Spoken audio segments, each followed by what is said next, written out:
Wabarakatuh. Halo, balik lagi di channel YouTube Bunda Dosen. Hari ini di mata kuliah PTIB, Ibu akan membahas pertemuan 10 tentang keamanan informasi dan ancaman TI. Yang belum subscribe silakan di subscribe dulu ya. Jangan lupa dibunyikan loncengnya supaya kamu dapat notifikasi dari setiap materi-materi kuliah yang Ibu berikan. Oke, keamanan informasi dan ancaman TI. Kita mulai dari kriminalitas yang ada di internet ya. Berawal dari perkembangan internet ya, maka juga muncul berbagai macam bentuk kriminalitas. Kriminalitas itu sendiri adalah tindakan kriminal yang dilakukan dengan menggunakan teknologi internet atau yang biasa kita sebut dengan cyberspace, baik untuk menyerang fasilitas publik ataupun untuk kepentingan pribadi. Cybercrime. Nah, cybercrime itu sendiri merupakan perbuatan melawan hukum dengan menggunakan internet berbasis teknologi yang canggih, menggunakan komputer dan telekomunikasi. Motifnya apa sih Bu untuk melakukan kejahatan kriminal atau cybercrime tersebut? Satu, motif intelektual. Kemudian yang berikutnya adalah motif politik, ekonomi, dan kriminal. Kita bahas satu-satu dari mulai motif intelektual. Banyak sekali cybercrime, contohnya hacker, cracker, jika dia menemukan bugs tertentu atau menemukan celah keamanan yang dapat dia susupi ya di jaringan ataupun di website manapun, dia memiliki target dan dia mendapatkan target tersebut. Nah, biasanya cracker atau hacker dia meninggalkan rekam jejak ya.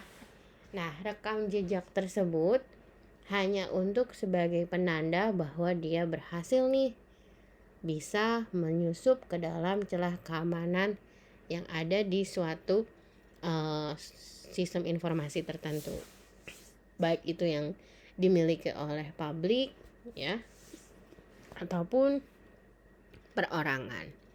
Dia hanya ingin menunjukkan kemampuan mereka ya untuk merekayasa dan mengimplementasikan bidang teknologi informasi yang dia ketahui. Jadi itu motifnya. Jadi dia tidak merugikan orang, hanya ingin coba-coba. Ternyata targetnya tembus ya. Nah, ini salah satu bentuk motif intelektual. Motif berikutnya adalah ekonomi, politik, dan kriminal, di mana kejahatan tersebut dilakukan dalam kutip hanya untuk mendapatkan keuntungan tertentu bagi pihak golongan ataupun pihak pribadi ya, dengan merugikan orang lain secara ekonomi dan politik. Tentu kalau motifnya seperti ini pasti akan dikenakan sanksi atau hukuman ya. Nanti dikaitkan dengan Undang-Undang ITE yang sesuai dengan motif yang dilakukan. Berikutnya merupakan karakteristik cybercrime. Kita bahas mulai dari ruang lingkup, sifat kejahatan, pelaku kejahatan, modus, dan juga jenis kerugian yang ditimbulkan. Oke. Sekarang ruang lingkup kejahatan di cybercrime. Nah, seringkali cybercrime tersebut bisa dilakukan kita ya, baik itu di dalam negeri secara nasional ataupun lintas batas negara tertentu, sehingga sulit dipastikan yurisdiksi hukum negara yang berlaku terhadap pelaku. Jadi apabila nih Anda melakukan coba-coba untuk menargetkan sebuah website militer tertentu, membobol website militer tertentu ya di negara X misalnya ya, di luar negeri, maka dipastikan bahwa yurisdiksi hukum kejahatan yang dilakukan tersebut adalah yang berlaku di negara tersebut ya. Sehingga banyak sekali orang-orang yang berlalu lintas di dunia maya atau di internet yang mereka tanpa menggunakan identitas asli atau yang disebut dengan anonymous.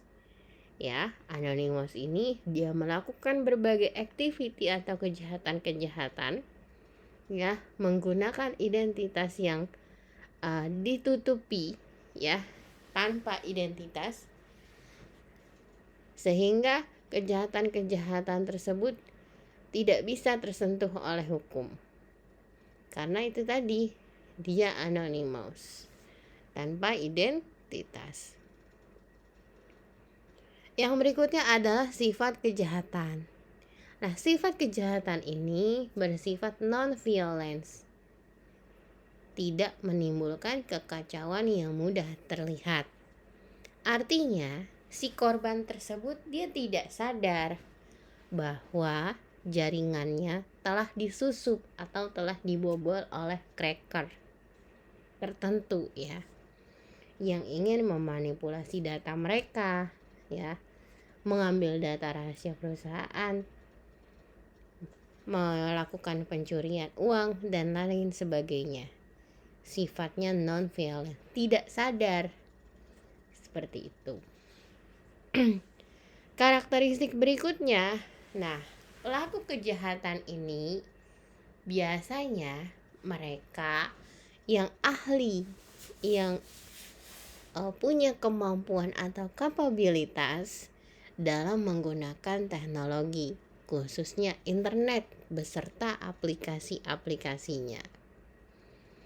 Jadi, dia punya ilmu, dia manfaatkan untuk melakukan hal-hal yang tidak baik. Yang berikutnya adalah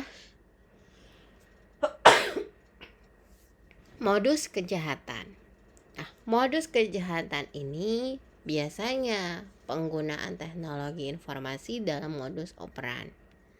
Sulit dimengerti oleh orang-orang yang tidak menguasai pengetahuan di bidang komputer, teknik pemrograman, dan seluk-beluknya di dunia cyber.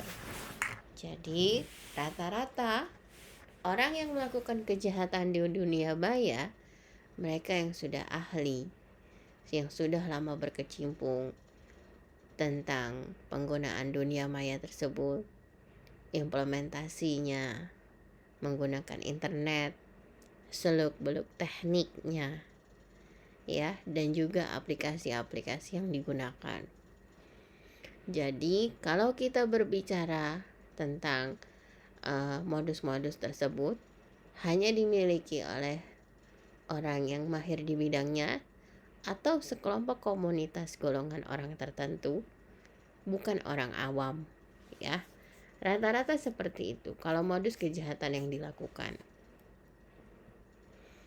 Yang berikutnya, jenis kerugian yang timbul bisa sifatnya material ataupun non-material, seperti waktu, nilai, jasa, uang, barang, harga diri, martabat, bahkan kerahasiaan sebuah informasi. Oke. Ruang lingkup kejahatan komputer itu sendiri. Nah, yang pertama, bahwa komputer di sini sebagai instrumen, alat untuk melakukan kejahatan tradisional seperti pencurian, penipuan, pemalsuan data, ya, pornografi terhadap anak-anak, prostitusi, dan lain sebagainya. Ada juga komputer yang digunakan sebagai objek penyalahgunaan, di mana data-data di dalam komputer tersebut bisa saja diubah, dimodifikasi, dihapus, di-delete ya. Jadi komputernya sebagai objek. Yang berikutnya adalah penyalahgunaan yang berkaitan dengan komputer atau data, yaitu manakala komputer dan data-data yang terdapat di dalam komputer digunakan secara ilegal atau tidak sah. Ya. Jadi ada orang yang bisa mengakses data tersebut, ya. Nah, tetapi data-data tersebut dimodifikasi, ya. Data-datanya digunakan tanpa ada izin atau tidak sesuai dengan authorize, ya, dengan otoritas yang ada. Yang berikutnya adalah unauthorized acquisition, disclosure, or use of information and data.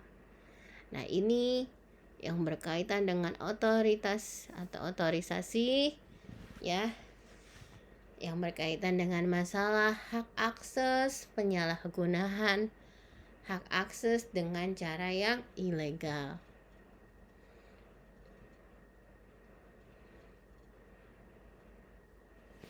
Baik, kita lanjut lagi. Kejahatan menggunakan sarana komputer menurut Bainbridge tahun 93 adalah 1.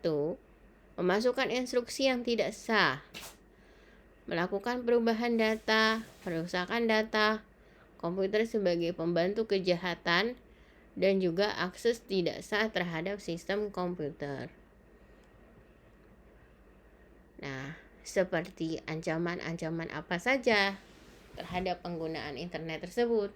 1. Menguping, eavesdropping, menyamar, masquerade, pengulang, reply, kemudian manipulasi data atau data manipulation, kesalahan penyampaian, misrouting, pintu jebakan atau kuda trojan, trapdoor, virus, pengingkaran, dan juga penolakan pelayanan.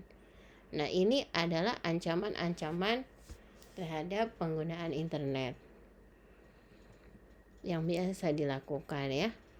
Nah, sekarang beberapa kendala di internet akibat lemahnya sistem keamanan komputer, seperti pencurian sandi atau password, ya, yang terhubung ke dalam sistem jaringan tertentu atau ditiru sehingga kita memasukkan username atau password kita secara tidak sadar atau tidak sengaja, gitu ya, sehingga username dan password dapat ditiru dan dicuri oleh si pelaku atau pencurinya. Yang berikutnya adalah jalur komunikasi disadap seperti jalur telepon, dan rahasia perusahaan pun dicuri, ya. Data-data, informasi yang sifatnya penting, rahasia, dicuri melalui jaringan komputer. Yang berikutnya adalah penetrasi oleh pengacau. Jadi sistem tersebut disusupi, ya. Dilakukan berbagai teknik cara hacker untuk bisa masuk ke dalam sistem tersebut. Dicoba-coba, ya, cara yang A, B, C, dan D, yang mana yang masuk, gitu ya. Banyak yang seperti itu. Ada juga server jaringan dikirim data dalam ukuran sangat besar sehingga sistem menjadi down atau macet, ya. Jadi di dalam jaringan tersebut diberikan request perintah, ya, secara bertubi-tubi perintahnya sehingga jaringan tersebut jadi down atau lemah. Yang berikutnya adalah masalah keamanan yang berhubungan dengan hukum, ya. Pertama, kalian harus paham bahwa ada kekayaan intelektual, ya, yang dibajak, hak cipta yang atau paten yang dilanggar,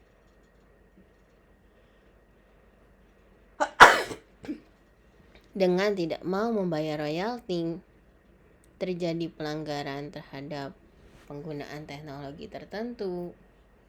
Nah, dokumen rahasia disiarkan melalui mailing list, dan juga misalnya ada tindakan asusila. Yang berikutnya, sistem keamanan yang berkaitan dengan masalah keuangan dengan e-commerce ya. E-commerce apalagi saat ini sangat booming sekali ya. Ada Shopee, Tokped, Lazada, terus apalagi Blibli dan masih banyak lagi. Nah, data keuangan dapat dicuri atau diubah oleh intruder atau hacker.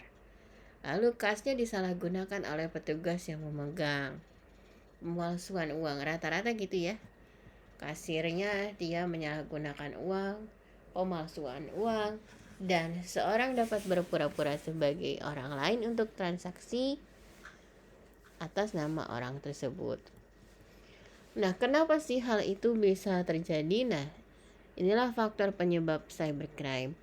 Dari segi teknis, misalnya teknologi internet menghilangkan batas wilayah negara yang menjadikan dunia ini menjadi begitu dekat dan sempit.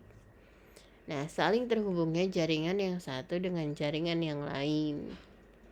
Kemudian tidak meratanya penyebaran teknologi menjadikan yang satu semakin kuat, yang lain semakin lemah. Khususnya untuk daerah-daerah terpencil ya, yang dia belum ada internet. Bagaimana mau menggunakan teknologi sedangkan teknologi rata-rata terhubung dengan internet. Nah, itu segi teknisnya.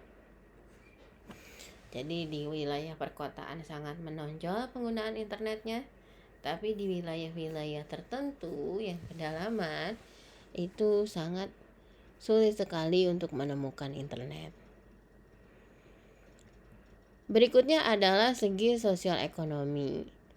Adanya cybercrime ini merupakan produk ekonomi ya. Dengan terciptanya internet yang semakin berkembang dengan kemajuan teknologi ya, maka muncul juga nih cybercrime ya. Jadi kejahatan yang dilakukan dengan menggunakan jaringan atau security network. Nah, isu global ini digoreng lagi sehingga menjadi sebuah komoditi ekonomi bagi banyak negara yang membutuhkan perangkat keamanan jaringan yang lebih kuat, yang lebih stabil ya. Sehingga muncullah sebuah isu-isu global yang kemudian terhubung dengan cybercrime itu sendiri. Contohnya, misalnya tahun 2000 terjadi isu virus Y2K yang akan menghilangkan atau merusak data atau informasi. Sehingga hal ini membuat khawatir para pelaku perbankan, penerbangan, pasar modal, dan sebagainya. Dan mereka sibuk nih mencari solusi atau jalan keluar untuk menghindarinya agar hal itu tidak terjadi. Nah, bagi perusahaan teknologi informasi, hal itu menjadi sebuah peluang besar atau ladang bagi mereka untuk membuat sebuah program agar bisa memberikan penanggulangan supaya virus itu tidak terjadi. Yang pada akhirnya kenyataannya ancaman tersebut tidak pernah terjadi, ya. Tipe cybercrime menurut Philip Renata, 1. Joy computing. Jadi pemakaiannya itu layaknya seperti pemakaian orang sendiri ya, pemakaian sendiri yang santai tanpa adanya izin dari orang lain. Tidak memiliki otoritas. Ya, tidak memiliki hak akses. Yang berikutnya yang kedua adalah hacking, di mana hacking tersebut mengakses secara tidak sah dengan alat tertentu yang ada di dalam terminal, ya, si hacker atau cracker.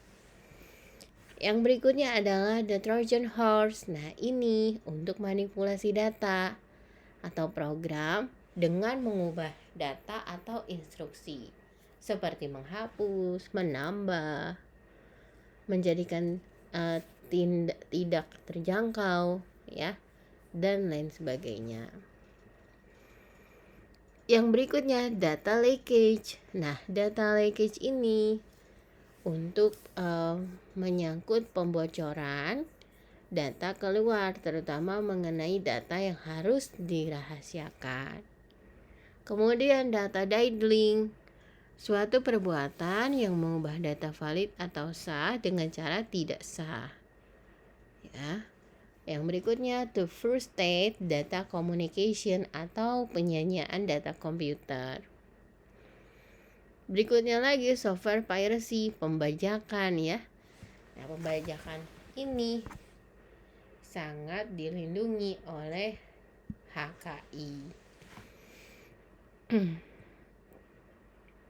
Sedangkan modus kejahatan cybercrime di Indonesia menurut Roy Suryo adalah pencurian nomor kartu kredit, memasuki, memodifikasi atau merusak homepage, hacking, ya, juga penyerangan situs atau email melalui virus atau spam.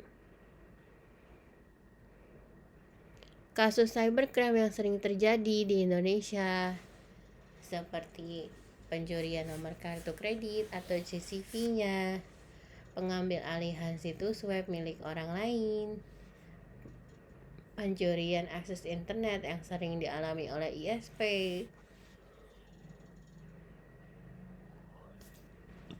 kejahatan nama domain, dan juga persaingan bisnis dengan menimbulkan gangguan bagi situs saingannya. Jenis cybercrime kita lihat berdasarkan jenis aktivitasnya, motif kegiatan, dan juga sasaran kejahatan. Jenis cybercrime itu sendiri berdasarkan jenis aktivitasnya. Ada yang unauthorized, tidak memiliki otoritas atau tidak memiliki hak akses. Jadi orang yang tidak berwenang bisa mengakses, gitu ya. Illegal content, kontennya berbau sara, ya. Terus berlawanan dengan undang-undang atau aturan yang ada. Penyebaran virus, data forgery, cyber espionage, sabotase, cyber stalking. Nah, ini merupakan jenis-jenis cybercrime. Berdasarkan aktivitasnya, ada carding, ya, penggunaan kartu kredit maksudnya, hacking, cracking, cyber squatting, typo squatting, hijacking, lalu cyber terrorism. Berdasarkan motif dan kegiatan, ada tindakan murni, ada juga kejahatan abu-abu, ya. Jadi kejahatannya masih samar-samar nih kalau abu-abu. Jenis kejahatan berdasarkan sasarannya, ada yang menyerang individu, ada yang menyerang hak milik, ada juga yang menyerang pemerintah.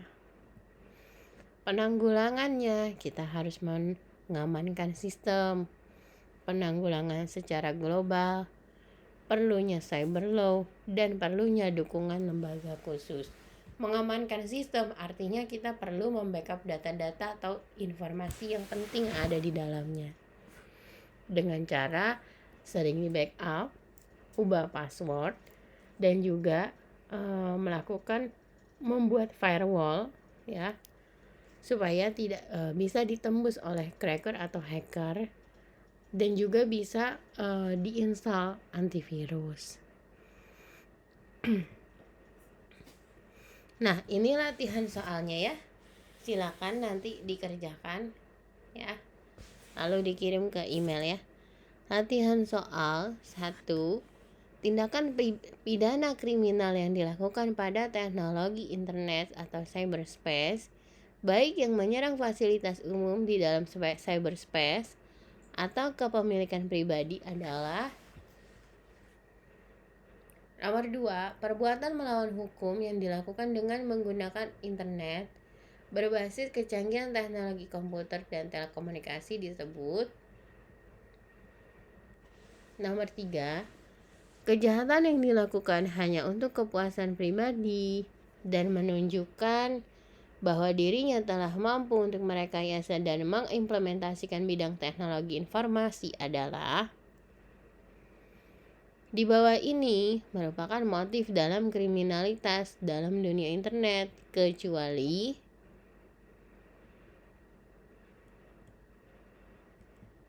nomor 5, di bawah ini adalah karakteristik cybercrime, kecuali.